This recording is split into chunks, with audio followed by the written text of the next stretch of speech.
नमस्कार विद्यार्थी मित्रांनो, रयत शिक्षण संस्था सातारा यांच्या अंतर्गत Rayat online junior college education system तयार करण्यात आलेली आहे। या सिस्टीम नुसार इयत्ता 11वी आणि इयत्ता 12वी या दोन्ही सिलेबसवर आधारित MST CET, नीट, जेईई आणि आयसर ॲप्टिट्यूड टेस्ट या सर्व स्पर्धा परीक्षांची तयारी विद्यार्थ्यांची व्हावी, ग्रामीण भागातील विद्यार्थ्यांना दुरुस्त गुरुकुल प्रकल्पाप्रमाणे मार्गदर्शन व्हावे यासाठी संपूर्ण वर्षभरासाठी फिजिक्स, केमिस्ट्री, मॅथ्स आणि बायोलॉजी याची ऑनलाईन लेक्चर्स आणि टेस्ट सिरीज तयार करण्यात आलेली आहे। त्यानुसार दिनांक 3/8/2020 पासून आपण ही सिस्टीम राबवत आहोत। या अंतर्गत फिजिक्स, केमिस्ट्री, मॅथ्स आणि बायोलॉजी या चारही विषयाची मिळून एक लिंक आपल्याकडे येईल। त्या लिंक मध्ये हे 4 विषयांचे व्हिडिओ आणि टेस्ट असेल, ज्यामध्ये MCQ आणि थेअरी असे दोन्ही प्रकारचे क्वेश्चन्स असतील। थेअरीचे क्वेश्चन्स विद्यार्थ्यांनी आपल्या नोटबुक मध्ये सोडवायचे आहेत आणि MCQ ही ऑनलाईन सबमिशन करायचं आहे। त्यानिमित्तानं मी प्राध्यापक पवार ST केमिस्ट्री विषयाच्या संदर्भात इयत्ता 11वीचे जे टॉपिक आहेत त्या टॉपिक मधील MST CET, नीट आणि जेईई याविषयी महत्त्वाचे टॉपिक आणि त्यातल्या टर्म हे आपण पाहणार आहोत। त्याचे रिव्हिजन आपण थोडक्यात करणार आहोत।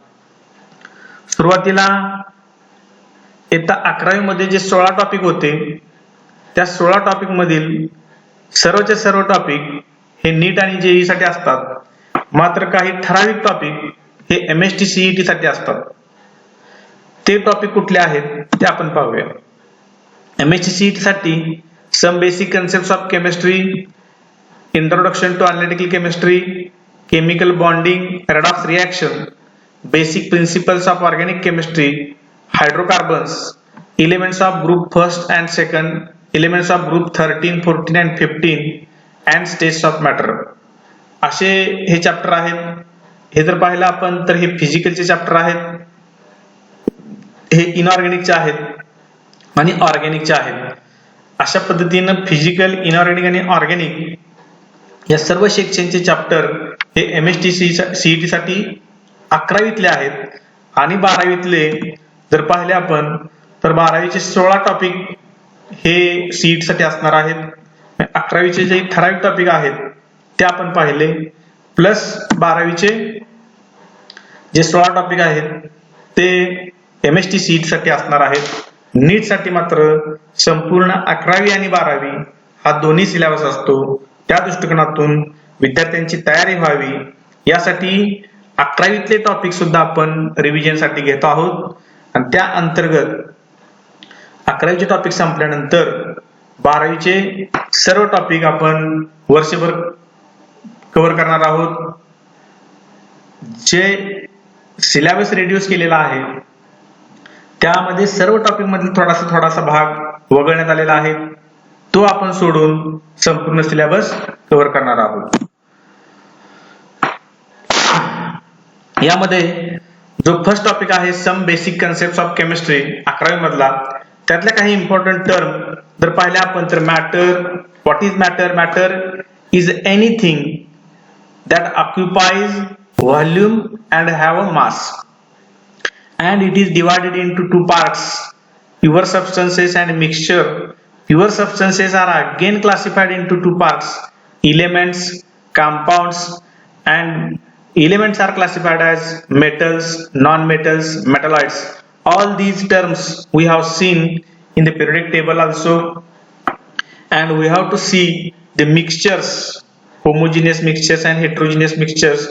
Already we have classified in 11th standard, but in the 12th standard in the chapter solutions we have to see all these terms. Then another important part of this chapter is units. The arbitrarily decided and universally accepted standards are called units. It is the definition of units. And if we see, there are different fundamental units, and the table gives information about it. Length, the symbol of quantity is L, that is length, and the name of SI unit is meter. Symbol for SI unit is small m. Mass, symbol of for quantity is small m, and SI unit is a kilogram, and symbol for SI unit kg. These are the different physical quantities. These are fundamental quantities, and the important SI units are these. Thermodynamic temperature, it is expressed in Kelvin, and the symbol is K. And very important, amount of substance, it is denoted as N, small n, and SI unit is a mole, and symbol is MOL. Luminous density, intensity, the SI unit is candela, and the symbol is CD. Then another very important is the temperature of different scales. There are 3 different scales. कुठली scale आहेत तर Fahrenheit आहे, Celsius आहे, kelvin आहे. जे SI unit टेम्परेचरचं ज्याच्यामध्ये express केलं जातं ते केल्विन आहे, परंतु बॉडी टेम्परेचर जर आपण पाहिलं तर ते बॉडी टेम्परेचर फॅरनहाइट मध्ये कन्सिडर केलं जातं. आणि सेल्सिअस हे आणखी एक युनिट आहे की ते सुद्धा आपल्या डेली लाईफ मध्ये यूज केलं जातं. तर ह्यांचे इंटर कन्व्हर्जन आपल्याला माहित पाहिजे, आणि एक व्हॅल्यू माहित पाहिजे की 0 डिग्री सेल्सिअस म्हणजे काय आहे. तर 0 degree Celsius that means 273.15 kelvin. म्हणजे एखाद्या डिग्री सेल्सिअस जर केल्विन मध्ये करायचं असेल तर आपण 273.15 ऍड करत असतो. आणि फॅरनहाइट आणि डिग्री सेल्सिअस यांचं सुद्धा रिलेशन माहित असलं पाहिजे. कन्व्हर्जन आपल्याला आलीच पाहिजे. त्यासाठी हा एक फॉर्म्युला आहे, degree Fahrenheit is equal to 9/5 into degree Celsius plus 32. या फॉर्म्युल्याच्या सहाय्याने आपण डिग्री सेल्सिअसचं कन्व्हर्जन फॅरनहाइट मध्ये करू शकतो. आणि kelvin is equal two degree Celsius plus 273.15 हे दोन्ही फॉर्म्युले टेम्परेचर एक्सप्रेस करण्यासाठी आपल्याला आवश्यक आहेत. प्रॉपर्टीज ऑफ मॅटर मध्ये आहे temperature, mass, volume. Temperature is one of the property of the matter. Then there are different laws of the chemical combination, and first law is law of conservation of mass. It states that mass can neither be created nor be destroyed. Total mass before the reaction remains same after the reaction. That means mass of reactant is equal to mass of product. The sum of mass of reactant is always equal to sum of mass of products. For example, if we take hydrogen and oxygen, these two gases combine together to form water. 2 gram of hydrogen combines with 16 gram of oxygen to form 18 gram of water. That means 2 plus 16, that gives 18. Again, hydrogen plus oxygen can form another compound, hydrogen peroxide. 2 gram of hydrogen plus 32 gram of oxygen, that gives 34 gram of hydrogen peroxide. That means the mass of reactant is equal to mass of product. Hence mass is conserved. It cannot be created nor be destroyed. आणखी एक law आपल्याला माहित असणं आवश्यक आहे, law of definite proportion और law of definite composition असं सुद्धा म्हटलं जातं त्याला. A given compound always contains exactly the same proportion of elements by weight. इथं समोर जे एक्झाम्पल आहे वॉटरचं, त्यामध्ये आपण जर पाहिलं तर H2O is the formula of water. 2 gram hydrogen and 16 gram oxygen. Exactly proportion आपण पाहिलं, 18 मध्ये 2 ग्रॅम हायड्रोजन आहे म्हणजे 11% आहे, आणि 18 मध्ये 16 म्हणजे 88% आहे oxygen. By weight the percentage of these elements remains constant whether it is obtained from different sources. For example, again cupric carbonate. Natural sample and synthetic sample of cupric carbonate. It is the percentage of copper. The formula of cupric carbonate is CuCO3 and percentage of oxygen, percentage of carbon. हे जे आहे ते text मध्ये जसं आहे तसं घेतले पण ते रॉंग आहे. इथं पर्सेंटेज ऑफ कार्बन पाहिजे आणि इथं पर्सेंटेज ऑफ ऑक्सिजन पाहिजे. हे जर पाहिलं आपण तर टेक्स्ट मध्ये हे कार्बनच्या ऐवजी ऑक्सिजन झाले आणि ऑक्सिजनच्या ऐवजी इथं कार्बन झालेला आहे. परंतु जर आपण क्युप्रिक कार्बोनेटचा फॉर्म्युला पाहिला तर CuCO3 123.55 ग्रॅम ह्याचं मॉलिक्युलर मास आहे. हे कसं आपण काउंट करतो तर कॉपरचं 63.5, कार्बन 1 आहे 12 ग्रॅम, ऑक्सिजन किती आहेत तर 3 आहेत. एका ऑक्सिजनचं 16 असतं, 16×48 48. यांचे जर सम केले आपण तर ती 123.55 ग्रॅम येते. मग हे नॅचरली सॅम्पल असो किंवा सिंथेटिक असो आणि 63.5 हे 123.55 पैकी 63.5 तर 100 मध्ये किती तर साधारणपणे 51.35 हे पर्सेंटेज कॉपरचं येईल. कार्बन जर पाहिला आपण तर 12 ग्रॅम आहे, 123.55 मध्ये 12 ग्रॅम तर 100 मध्ये किती असं जर काढलं तर आपल्याला हे 9.74 येईल. आणि पर्सेंटेज ऑफ ऑक्सिजन 38.91. टेक्स्टबुक मध्ये आपण हे दुरुस्त करून घ्यायचं आहे. इथं कार्बन आणि इथं ऑक्सिजन. थोडक्यात अकॉर्डिंग टू दिस लॉ काय लक्षात येतं आपल्याला की सॅम्पल नॅचरल असो किंवा सिंथेटिक त्यामध्ये असणाऱ्या इलेमेंटचं प्रोपोर्शन बाय वेट हे सेम असतं. त्यानंतर law of multiple proportions. when two elements A and B form more than one compounds, जे वॉटरचं आपण एक्झाम्पल पाहिलं त्याच्यामध्ये hydrogen and oxygen, these two elements, these are considered as A and B, combines and form two different compounds. एक water तयार करते आणि hydrogen peroxide. The masses of elements B that combines with given mass of A are always in the ratio of small whole numbers. म्हणजे ऑक्सिजनचं जे मास आहे बी म्हणजे oxygen आहे, ऑक्सिजनचं मास या कॉन्स्टंट मासशी हे यांचं होल नंबर रेशो असतो. म्हणजे हा 16 आणि हा 32 आणि हे मात्र 2 ग्रॅम हे फिक्स आहे. 1:2 असा रेशो आपल्याला पाहायला मिळतो. म्हणजे जर बी जो आहे ऑक्सिजन आणि फिक्स्ड मास काय तर A, given mass A are always in the ratio of small whole number. आणि for hydrogen and oxygen two compounds are formed and the proportion of oxygen that combines with fixed mass of 2 gram of hydrogen is 1:2. This is the law of multiple proportion. आता एक आपल्याला याचं example की तुम्हाला ओळखायचं आहे. हे सुद्धा एक्झाम्पल कशाचं आहे तर law of multiple proportion. N2O, N2O2, N2O3, N2O4, N2O5 त्यामध्ये फिक्स्ड मास कोणाचा आहे तर नायट्रोजनचा.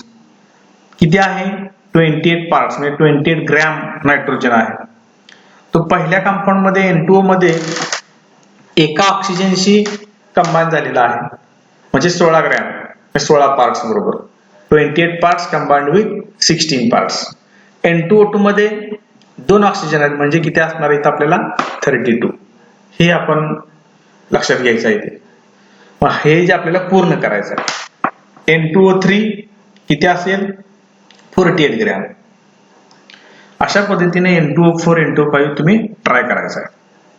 हा हे कशाचं एक्झाम्पल आहे लॉ ऑफ मल्टिपल प्रोपोर्शन. म्हणजे मास बीचं जे मास आहे ते सिंपल होल नंबर रेशो 1:2, 3:4, 4:5 असा सिंपल होल नंबर रेशो येणार. कारण ते 1 ऑक्सिजन आहे, 2 ऑक्सिजन आहेत, 3 आहेत, 4 आहेत, 5 आहेत तर 1:2, 1:3, 1:4, 1:5 असं रिलेशन आपल्याला इथं पाहायला मिळणार आहे. त्याला म्हणायचं लॉ ऑफ मल्टिपल प्रपोर्शन्स. त्यानंतर Gay Lussac's law of gaseous volume हा सुद्धा एक महत्वाचा लॉ आहे, म्हणून मी इथं टाकलेलं आहे gas combines with gas to form gas. It is applicable for gaseous system. The law states that when gases combines or are produced, हे combine झालेत आणि हा produce झालेला आहे. In a chemical reaction, they do so in simple ratio by volume, provided all gases are at same temperature and pressure. Hydrogen आणि oxygen परत एकदा आपण एक्झाम्पल घेऊया. Hydrogen combines with oxygen gas and form water vapors. 100 ml of hydrogen combines with 50 ml of oxygen and form 100 ml of water. म्हणजे आपण जर पाहिलं तर इथं 100 ml आहे, हे 50 ml आहे, तर ऍडिशन केली तर आपण 150 ml होते आणि वॉटर किती तर 100 ml. परंतु या लॉच्या म्हणण्यानुसार काय आहे तर when gases combines together to form gaseous product, their volume bears a simple whole number ratio. 100 ml आहे, 50 ml आहे. जर 100 ml आपण 2 व्हॉल्यूम कन्सिडर केले, 50 ml ला 1 व्हॉल्यूम, तर 100 ml साठी 2 व्हॉल्यूम, 50 ml साठी 1 व्हॉल्यूम, 100 साठी परत 2 volume. Hence the ratio of volumes of these three gases is 2:1:2. It is known as Gay-Lussac's law of combining volumes of gases. आणखी एक अतिशय महत्वाचा जो लॉ आहे तो Avogadro law. Under similar conditions of temperature and pressure, equal volumes of all gases contain equal number of molecules. Equal volumes of all gases म्हणजे जर 2 volumes of hydrogen and 2 volumes of water contain same number of molecules. हायड्रोजनचे जेवढे molecules असतील 2 volume मध्ये तेवढेच molecule कोणाचे असतात तर वॉटरचे. जर सेम व्हॉल्यूम असेल तर नंबर ऑफ मॉलिक्युल्स सेम राहतात under similar conditions of temperature and pressure. अतिशय महत्वाचं स्टेटमेंट अवोगाड्रो लॉचं जे आपल्याला उपयोगी पडणार आहे. आणखी एक एक्झाम्पल घेतलेलं आहे. Hydrogen combines with chlorine and form hydrogen chloride HCl. आता आपल्याला this law is useful to predict the hydrogen and chlorine both are diatomic. जर आपण रिएक्शन कन्सिडर केली, 1 volume of hydrogen combines with 1 volume of chlorine and gives 2 volumes of hydrogen chloride. 1 volume मध्ये n molecules असं consider केले तर 2 volume मध्ये 2n molecules असतील. n molecule n is equal to 1 आपण कन्सिडर केले. 1 molecule of hydrogen combines with 1 molecule of chlorine and forms 2 molecules of hydrogen chloride. त्याला आपण आणखी हाफ केलं तर half molecule combine with half molecule of chlorine half and form 1 molecule of hydrogen chloride. Half molecule म्हणजेच काय असणार आहे 1 item असणार. हाफ मॉलिक्यूल म्हणजेच काय असणार आहे 1 ॲटम असणार. जर 1 मॉलिक्यूल तयार असेल तर हायड्रोजनचा एक ॲटम आणि क्लोरीनचा एक ॲटम असे कंबाईन झाले पाहिजे. जर आपण हे जर मोनोॲटॉमिक असं कन्सिडर केलं तर half atom combines with half atom of chlorine and gives 1 molecule of hydrogen chloride असं झालं असतं. परंतु 1 मॉलिक्यूल म्हणजे हाफ मॉलिक्यूल म्हणजे 1 ॲटम आहे. हाफ मॉलिक्यूल म्हणजे 1 ॲटम आहे. जर कंप्लीट मॉलिक्यूल असेल तर 2 ॲटम असतील, कंप्लीट मॉलिक्यूल असेल तर 2 ॲटम असतील. म्हणून हायड्रोजन आणि क्लोरीन हे कसे आहेत तर डायटॉमिक मॉलिक्युल्स आहेत असा अवोगाड्रो लॉ आपल्याला समजलेला आहे. म्हणून हे एक अतिशय महत्त्वाचं असं एक्झाम्पल आपल्याला लक्षात ठेवायचं आहे. आणखी एका टर्मकडे जाऊ आपण, atomic mass. The atomic masses are expressed in atomic mass unit AMU असं त्याचं युनिट कन्सिडर केलेलं आहे. And what is atomic mass? He definition अतिशय महत्वाची आहे. One atomic mass is defined as a mass exactly equal to 1/12 of the mass of one carbon 12 atom. Carbon 12. It is the isotope of carbon. आणि एका one atomic mass unit is defined as a mass exactly equal to 1/12 of the mass of one carbon 12 atom. एका carbon 12 जो आहे isotope त्याच्या 1/12 एका ॲटमच्या 1/12. 1 atomic mass is equal to 1/12 of the mass of one C12 atom. एका ॲटमचा 12वा भाग म्हणजेच काय आहे, 1 atomic mass unit. कंपॅरिझन केलेला आहे.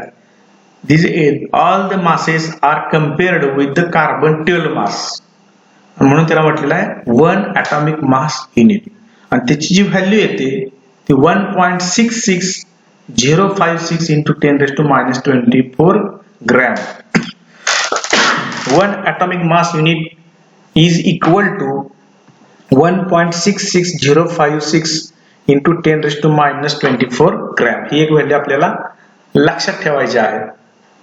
ती कशी आली तर mass of 1 carbon 12 it is determined by spectroscopic method and it was found that 1.992648 into 10⁻⁻23 gram.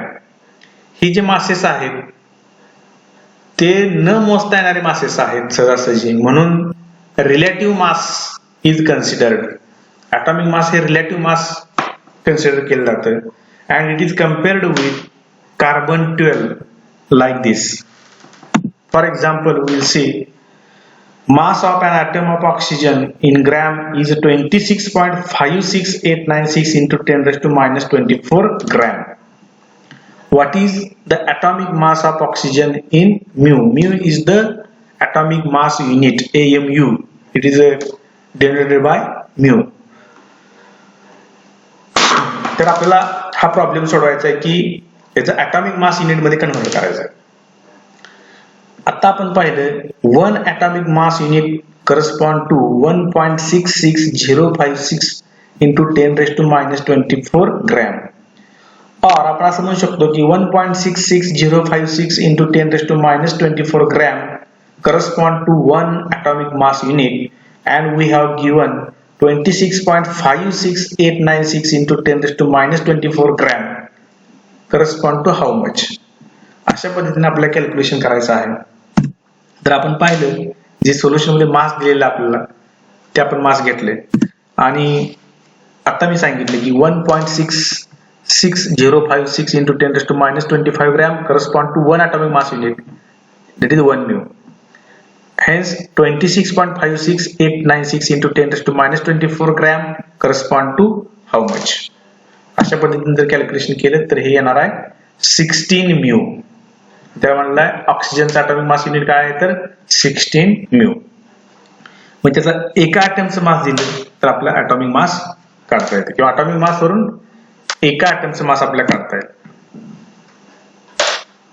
Molecular mass ही एक आणखी महत्वाची concept आहे. Molecular mass of a substance is the mass of one molecule of that substance relative to the mass of carbon 12 atom. 1 carbon 12 atom बरोबर comparison केलेलं आहे परत. 1 molecule चं mass compared to the 1 carbon atom. For example, the molecular mass of carbon dioxide is the 1 average atomic mass of carbon ते 12 असतं and 2 into average atomic mass of oxygen. Average atomic mass असं का दिलेलं आहे त्याचं reason आहे की average atomic mass काढलं जातं because carbon oxygen have different isotopes and it is the average atomic mass taken. Hence 44 mu is the molecular mass of carbon dioxide. It is compared to the it is relative to the mass of 1 carbon 12 atom.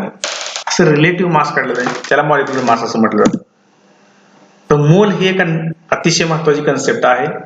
1 मोल is the amount of substance that contains as many entities or particles, that means atoms, ions or molecules, as there are atoms in exactly 12 gram of the carbon 12 isotope.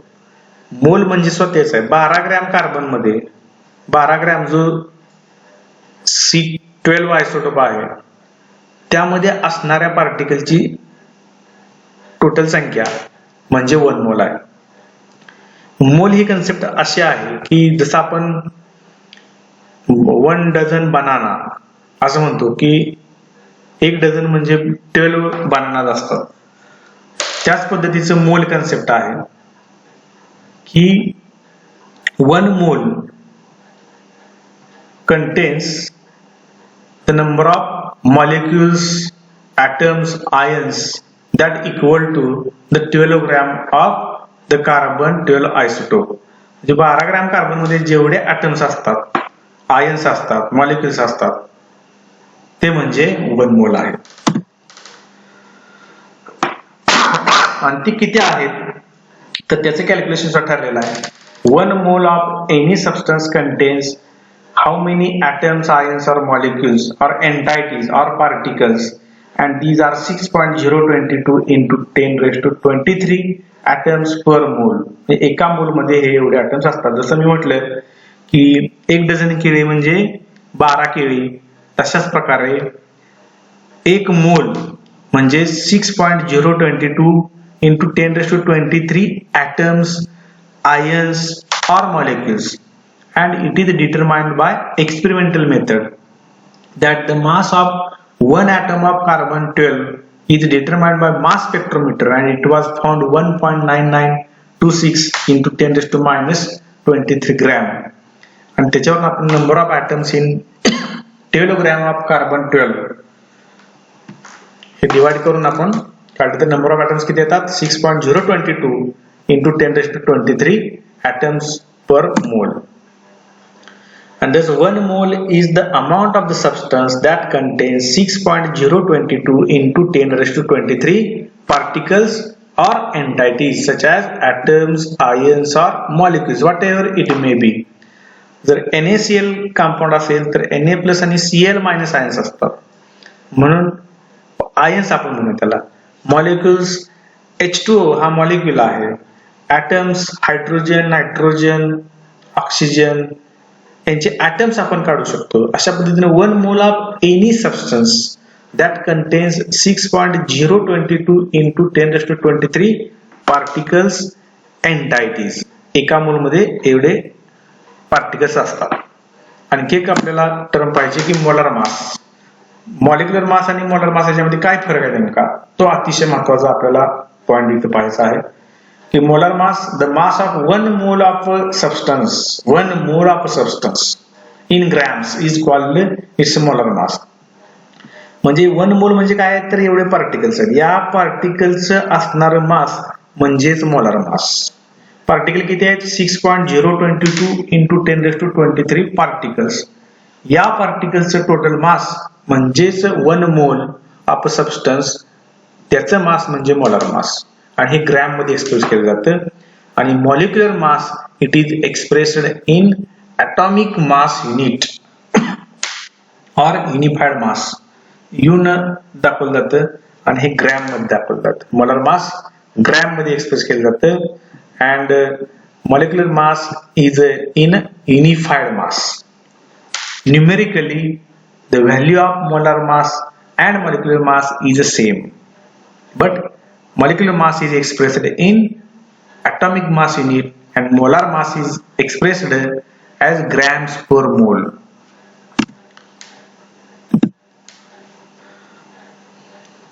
आता last part आपण यातला पाहणार आहोत, moles and gases. ॲव्होगाड्रोचा एक आणखी अतिशय महत्वाचा जो लॉ आहे, आता आपण पाहिला की equal volumes of all gases at similar conditions of temperature and pressure occupies same volume, or same volume of gases contains same number of molecules असं आपण पाहिलं. आणखी ॲव्होगाड्रोचं म्हणणं असं की 1 mole of any gas occupies a volume of 22.4 liter or dm cube at a standard temperature 0 degree Celsius and pressure 1 atmosphere.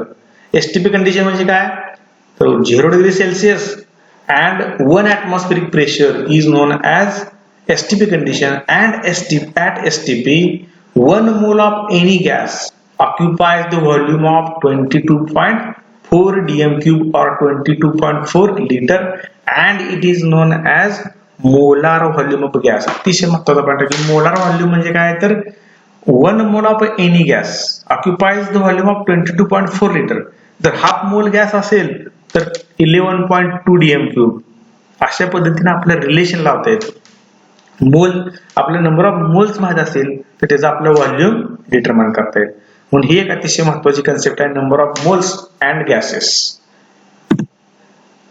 Number of moles of gas, volume of the gas at STP divide by molar volume of gas. आणि molar volume किती आहे? 22.4 litre. thus number of moles of gas is equal to volume of the gas at STP divided by 22.4 dm cube per mole. एक problem आपण सोडवायचा आहे, तुम्ही सोडवायचा स्वतः. आता मी फक्त हा फॉर्म्युला तुमच्या पुढे टाकलेला आहे, त्या फॉर्म्युला आधारित हा प्रॉब्लेम आपल्याला सोडणार आहे. Calculate the number of moles and molecules of ammonia gas in a volume 67.2 dm cube of it measured at STP. हा जो प्रॉब्लेम आहे तो तुम्ही सोडवायचा आहे. अशा पद्धतीने फर्स्ट टॉपिक वर आधारित असे जे डिफरंट कन्सेप्ट आहेत ते आपण समजून घेतलेले आहेत. यावर आधारित आपल्याला टेस्ट सोडवायचे आहे. थँक्यू.